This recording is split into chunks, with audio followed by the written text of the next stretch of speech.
Okay, I've got a couple of announcements before we get on to our special guest, but I don't want to um, spend too long on the announcements because our special guest is very special. All right, so some milestones: 50 games. Josh Lake, field umpire. Eli Courtney, boundary. 200 games for Marek Carls. So well done, Marek.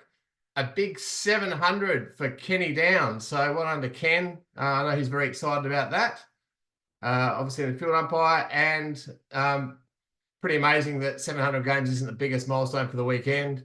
Most of you be aware this weekend's the 1000th Adelaide Footy League game for David Bales. So amazing effort. We'll celebrate that during the week. Well done to all those with milestones.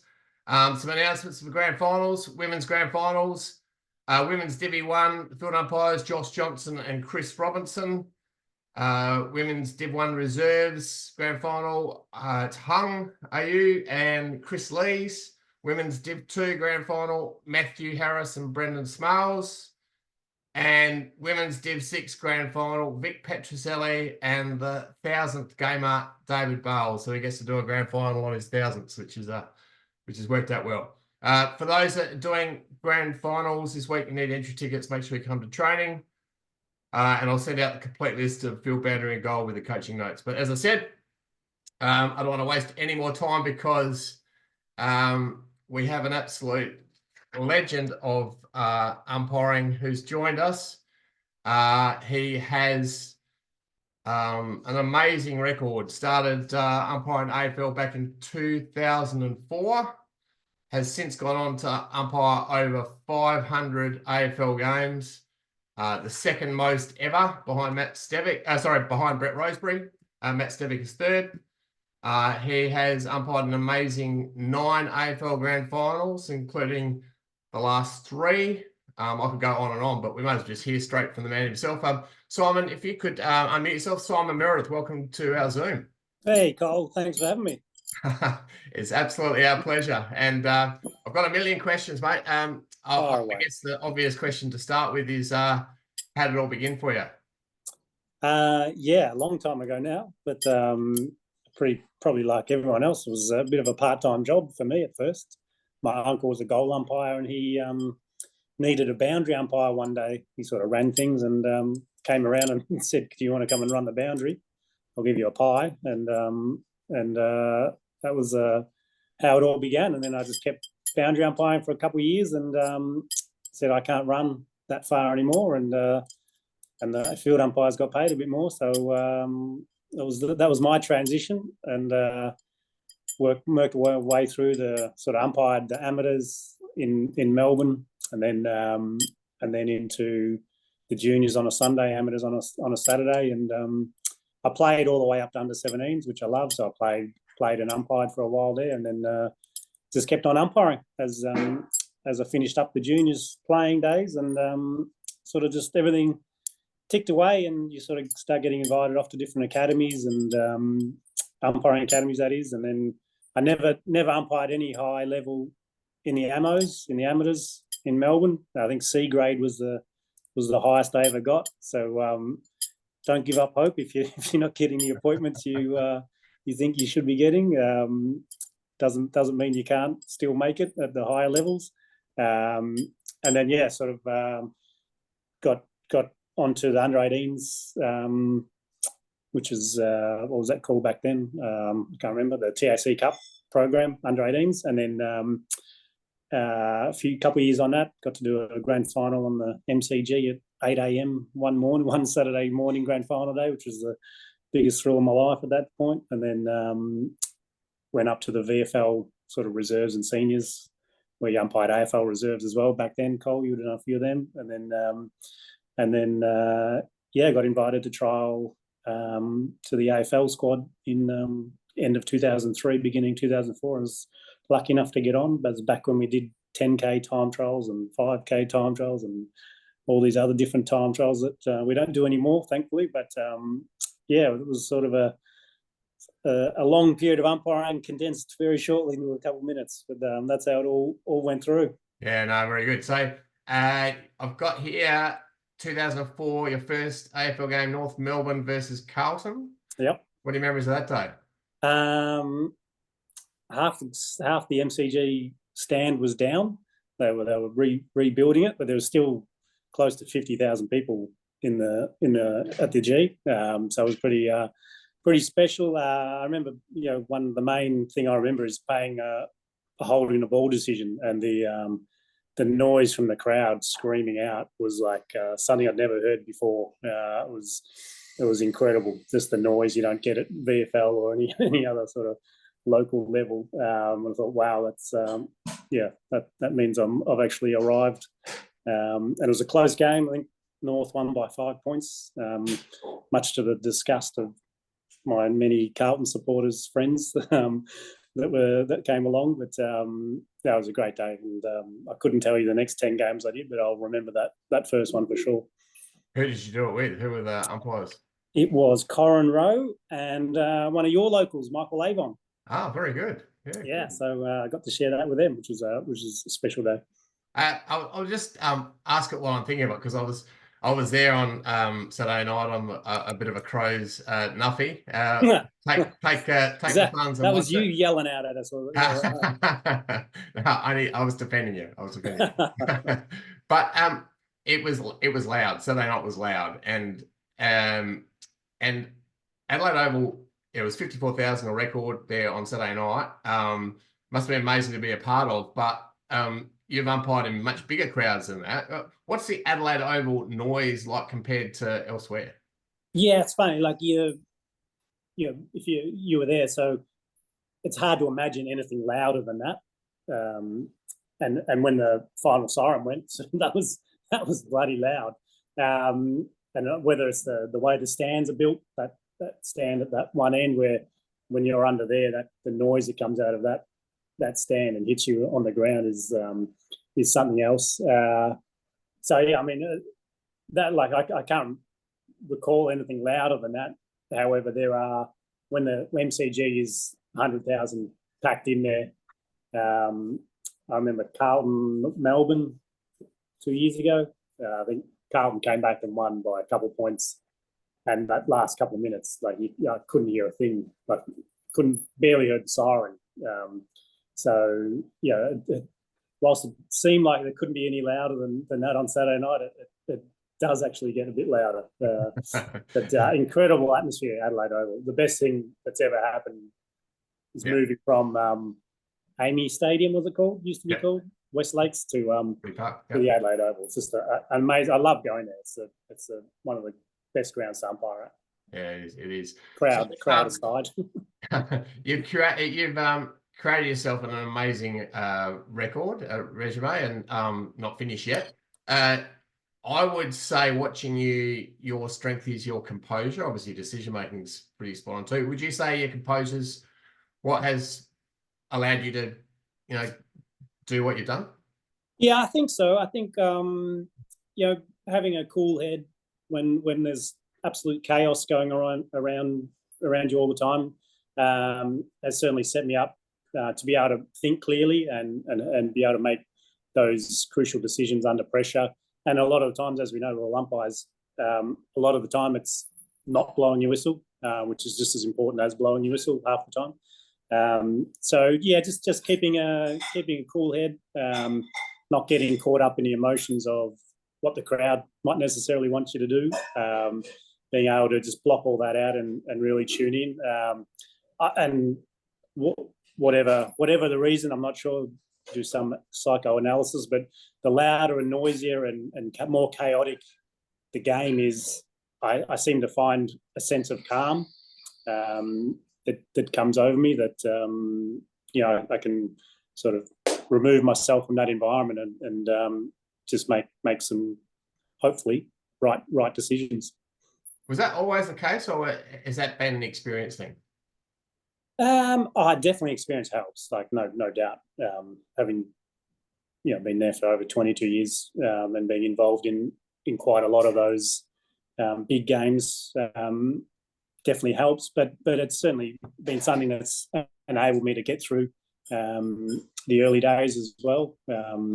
Which we all make mistakes. I make 1,000 mistakes. Yeah, just not having to worry about what the crowd's doing and what the state of the game is. And if you guys wear the comms vests at all, if you guys have that access to that. No, we don't. But yeah, we sort of. If I still got you there, Cole? Yeah, you froze up there for a bit. We heard you, but your face was oh, hello, he's gone. So we he will come back on shortly. I thought his link was getting a bit dodgy because his face froze there. But yeah, just while he's dialing back in, so you know, Simon has umpired the 2012, 2013, 2014, 2016, 2017, 2020, 2022, 2023, and 2024 grand finals. So it's an amazing record. Obviously, umpired the Crows game on Saturday night. And so we can ask him a bit more about that. He's just coming back on. And 51 AFL finals according to the record I had. Hey, mate, do you know what? I was able to fill that entire gap up by talking through what grand finals you umpired, and it took me forever to get through that. So sorry, I don't know what happened then, but I just dropped out. I don't know what I got up to. But yeah, your face froze there when you were talking. I thought your reception might be in trouble, but anyway. So another stroke. One thing I did want to ask you about, you have to be mentally strong to umpire at AFL level. I mean, you know, I had the 3 years on the panel, and it was something that I found a real challenge. But for others, I mean, like yourself, to be in a long term, you have to be mentally strong. I guess one of it is not taking to heart what people say and think. These days with social media, it's a whole new level than it was when I was involved. So how do you block out that noise? Yeah. And all the media, all the TV shows, etc.? Do you just stay away from it, or don't be on social media to start with? That's not the main thing. But and I understand for especially the umpires coming through, that's probably not an option. I would imagine with everyone on social media these days. But I certainly don't go seeking it out. I made the mistake. There was some SEM was on when I got in the car this morning, and the first thing I heard was that was the worst game. Someone had rung in and said it was the Adelaide Collingwood was the worst umpired game in the history of football. So, oh God, here we are. I've got my feedback which says, had a really good game and blah blah blah, and then someone's called in to say it was the worst umpired game ever, whether you agree or not. 100% no, that was well umpired. All I say to people is, I listen to my colleagues, my coaches, and that's it. That's all that matters to me. What the coaches think, because they're the ones that have got the say. So, whether I like a certain way a rule is interpreted or how they want us to pay it, that's not up to us as umpires. We've got to do what the coaches say and what the commission want, whether you agree or not. So that's, as long as they're happy, then that's all I worry about. Now I can totally understand that it does affect people in terms of umpire with guys who have done over 300 games and just couldn't hack it, but couldn't deal with the abuse. Walking off the ground and getting absolutely hammered as we're walking off, down the race after a game, and it just in the end just got to some guys that they just gave it away because they're just going to lose their minds if they had to cop that amount of abuse again. So look, I tend to just smile at people and just walk off the ground and worry about what us umpires are doing. But you're right. If you're not, I figure I'm not going to get to sort of this level at the AFL if I let it bother me too much. So yeah, that's something that I just laugh at and move on now. I would think early days in particular, it would perhaps make you doubt yourself a little bit more than it would now. But has there been any media person or anything that someone's written that's really upset you? Has there been something that's really got to you? Look, nothing that's really got to me. I mean, there's just there's been some stories out there that have just clearly been made up. Like they're talking. There's been reports about we had the AFL umpires had a meeting and this was discussed, and it was just absolutely made up. And you go, where's the accountability for these media people that they can just go and make things up and just to fit their narrative or pretend that they know what's going on or things like that. But again, you just got to hope that the AFL sanction them or something happens that they can stop making things up. The thing that frustrates me the most is the so-called expert commentators when they don't know the rules or they quote rules that are just wrong. Like, how can you? And then, so of course, everyone's going to believe this person or that person, who's a expert commentator, and they just get the rules wrong. And then, the average fan in the street, whatever, I don't expect them to know the rules. Or I often, if I'm speaking at an event, I'll often say, who's watched footy? What do you think? And then get anyone who's read the rule book to actually put their hand up. And I don't think I've had one person put their hand up yet that's actually read the rule book. But they're all experts on the rules of the game and how it should be umpired, and they've not once read it. So that's probably the frustrating thing is when, the commentators and expert commentators just get the rules wrong. Yeah. One of my pet hates, I'll just remind everyone as we're moving into finals, is umpires bagging other umpires, and I won't have a bar of it. So it's just a reminder to everyone. It's good having someone who's at AFL now. You can sort of see the human side, but you're all humans out there. All you're doing your best. Of course, you're going to make mistakes. Hey, one of the most amazing parts of your early, well, not that early, but a few years ago, what happened in 2014 when you suffered the headaches during a game, and then you tell us about what happened there, because there'll be some that don't know about that. Yeah, I'll try and keep this one short. There was I was umpiring a game in Sydney. It was Port Adelaide, Sydney. It was a big game at the time, and it was all fine. And then 20 minutes into the first quarter, from nowhere, I just had the biggest headache I've ever had in my whole life. It was just, I turned around because I thought someone had hit me over the back of the head. I thought, what? Someone's run on the ground and hit me, but there was no one there. I got to quarter time and attempted a bounce, and I couldn't bounce. The pain in my head was extraordinary in my neck. Couldn't really move my neck. And then I went to blow my whistle, and I felt like the back of my head had blown out with a shotgun. So I was in. I had a Panadol. Thought, this will go away. And I'd never been off the ground before. Once I started, I'd never had to go off the ground, and I'm a bit stubborn and stupid, so I stayed on.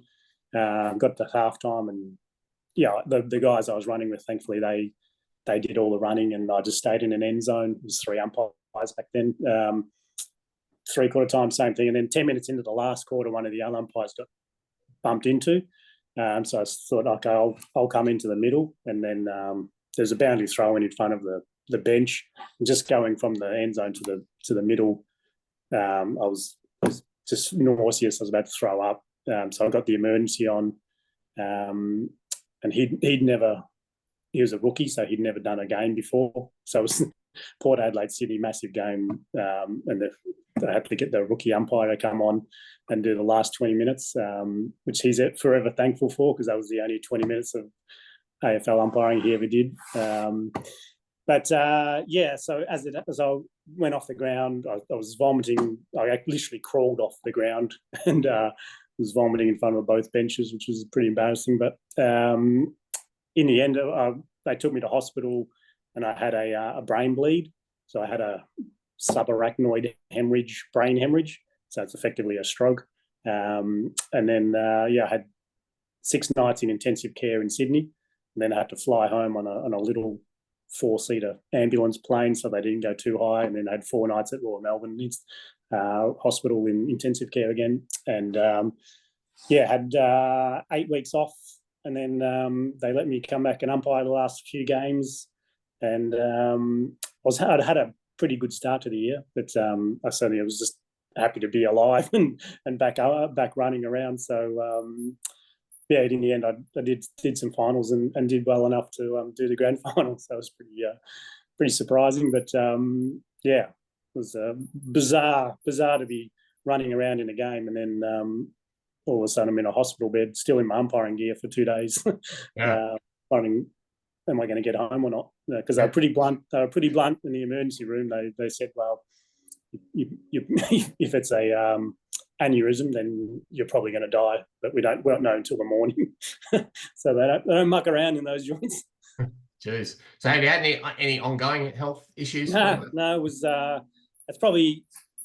it's thankfully no nothing. They said the same thing could happen to anyone as to happening to me again. So it's exactly the same. You know, anyone else. I would have liked it if they said this is why it happened, so I know not to do that again. But it was just, I'm very lucky, very, very lucky. They say a third of people have no effect, a third die, and a third have permanent brain damage. So I'm in a very, very lucky camp. Yeah, wow.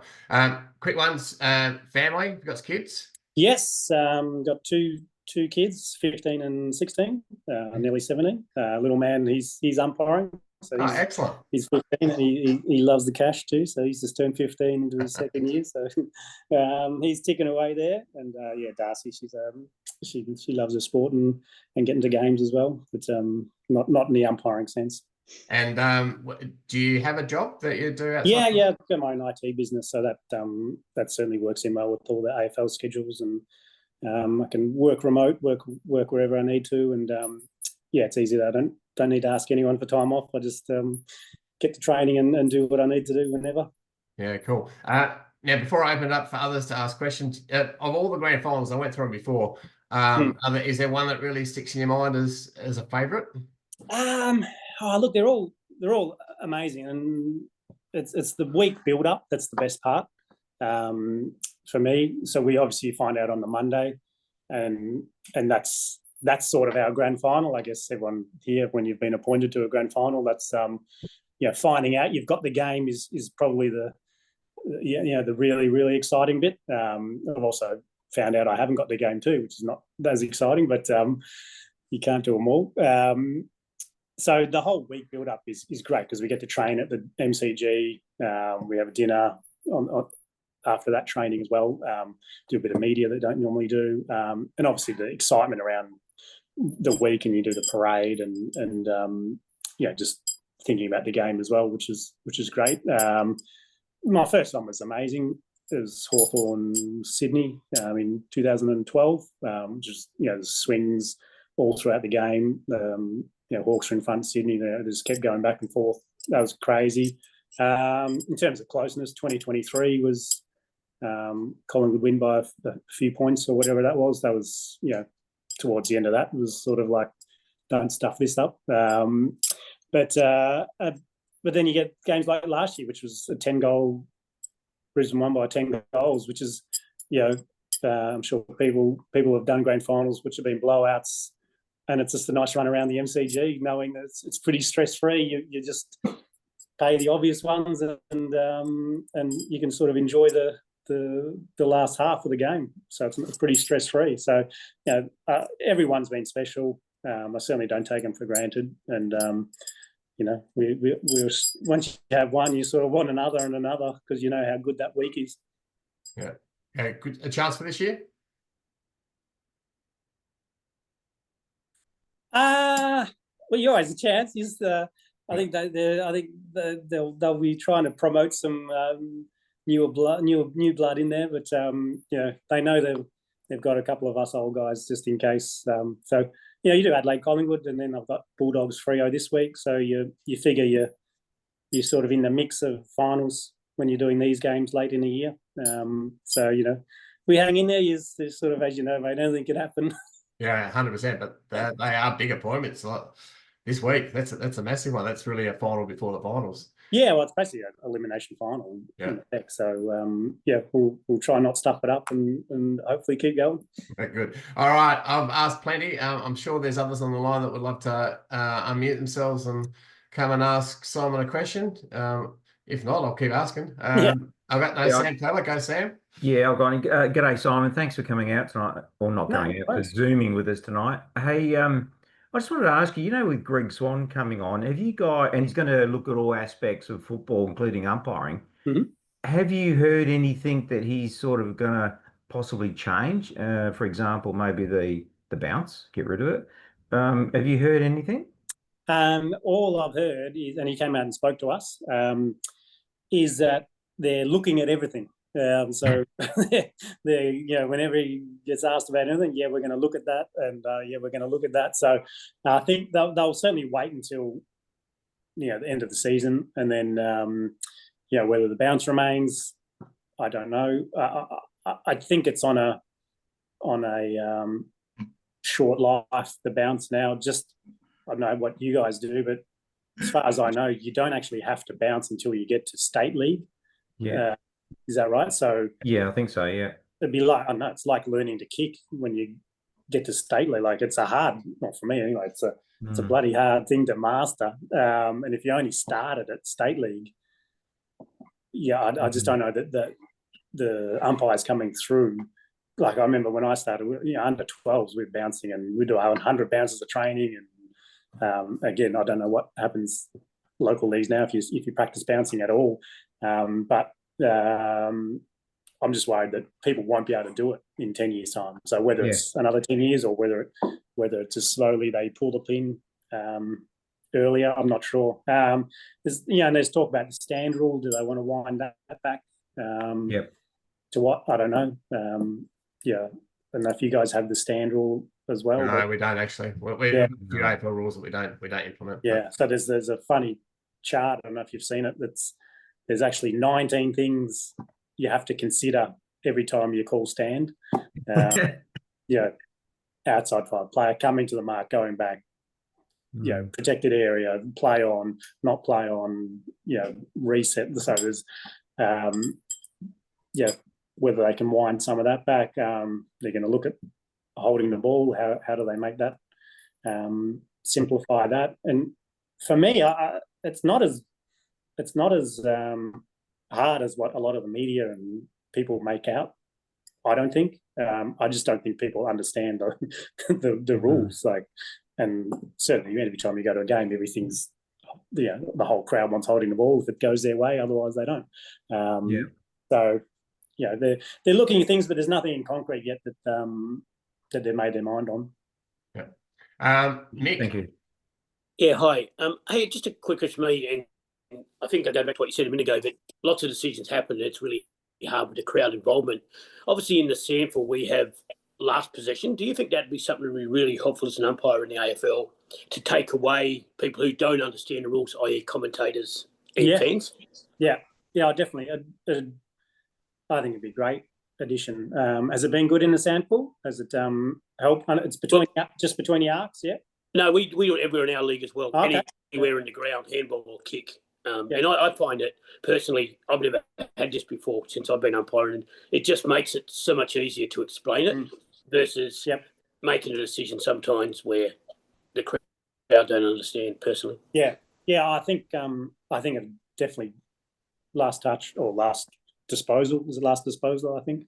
Yeah, last touch. It'd definitely make it easier for us, although I think the boundary stuffed one on Saturday night. It came off Collingwood. No, it came off Adelaide, and Collingwood. Adelaide got the free. He said it came off Adelaide. so you need some accuracy around that, but that's going to happen, I guess.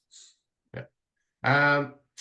Barry Lewis. He has the most games for any umpire in Australia, I understand. Barry will tell you exactly how many he's done. Superstar Barry.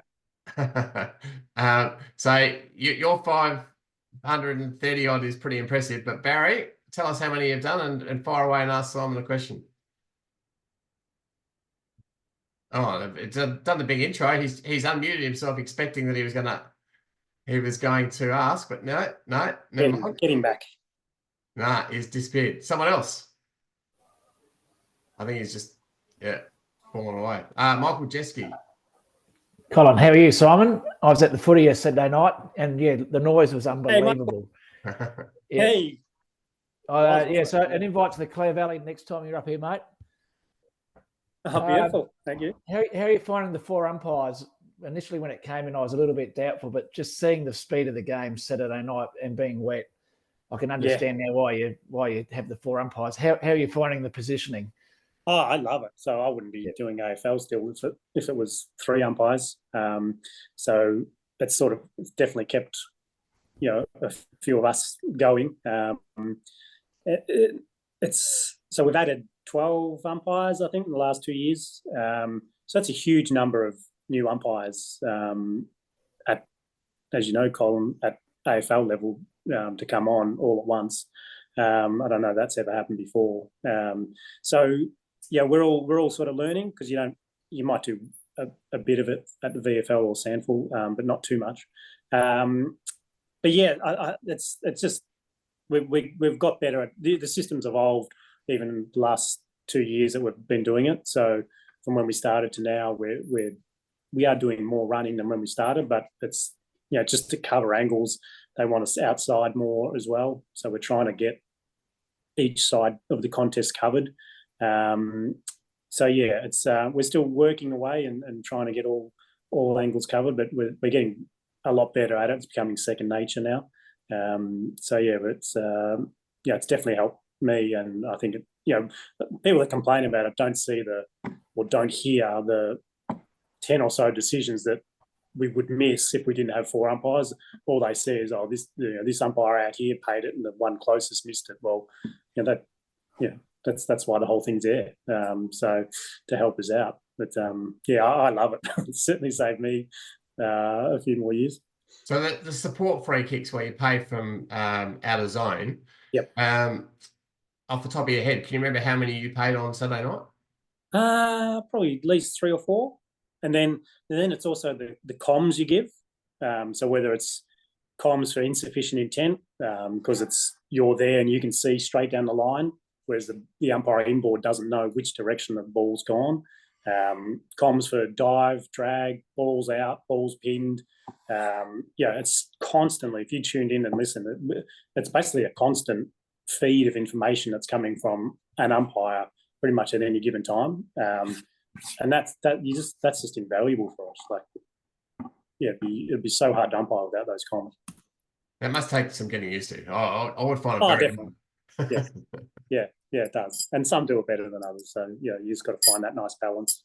So have you done your review from Saturday night, your personal one? I've got my feedback, so we get it emailed out with clips of vision, which will, and everyone's different, so I don't like getting too much. I just like getting a few clips. Tell me what I can improve on, and any major stuff that you want me to look at. Then we can have a discussion about it. The coach will call me tomorrow, and then we'll do a team review at training tomorrow night. So the 4 of us will be in there, and we'll go through system stuff, team stuff, comms. There's a system at the end of the game when if it's within a goal, we'll squeeze up. So as we don't miss any blatant free kicks, from an umpire being only on one side. So we try and get 2 on either side of the contest for that last minute or so, which we had on Saturday night. So we'll review that to see if we could have done that any better, or if we missed anything in those last couple of minutes. But so you get your individual feedback, and then we'll do a full team review as well on coaching tomorrow night. I mean, one thing I always say when I'm reviewing umpires at our level is there's not a game that goes by where an umpire doesn't make a mistake. The angle or whatever. And so probably the one that got a bit of a bit talked about on Saturday night was the one where Riley Philthorpe kicked the ball, etc. Yeah. Was that a positioning thing, why you didn't have the angle on that, why it wasn't paid, or how would you describe? I mean, obviously that's a missed one, but so, and this will give you an insight. Don't take this anywhere else, but so right at the time, so it's a free kick. So it's you look at it and you go, okay, we pay that. Everyone can see why we should pay it because he's kicked it away. There's two things. One is the other field umpire was directly in line with where he kicked it. Was he trying to just kick it to the umpire, thinking he was a boundary umpire? I don't know. I doubt it. As I said, we could easily say, yes, that's a free kick.